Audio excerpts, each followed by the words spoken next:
Joe Biden has been ridiculed by Nigel Farage for his latest howler upon arrival to Israel following a devastating explosion at a hospital in Gaza. Nigel Farage mocked Joe Biden after the US president made yet another embarrassing blunder by referring to bloodthirsty Hamas terrorists as the other team. Taking to X, formerly known as Twitter, the former Brexit Party leader used just 4 words to attack the leader of the free world. He said, "How embarrassing was that?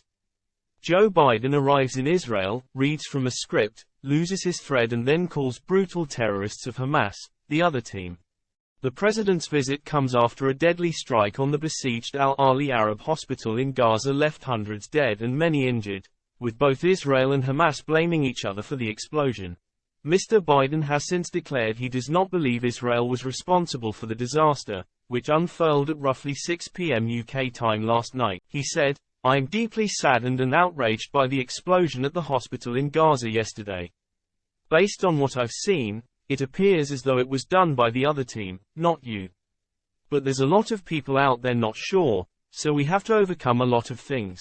The Israeli Defense Force, IDF, has since released what it claims are recordings and video footage that prove it was not behind the lethal strike, claiming it was instead the result of what it called a failed Islamic Jihad rocket launch. But the Palestinian authorities, which initially released information on the blast with a claim that at least 500 people were killed, have pointed the finger of blame at the IDF.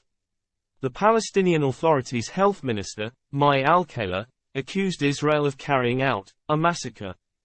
But Israeli Prime Minister Benjamin Netanyahu has fired back at the claims with a strong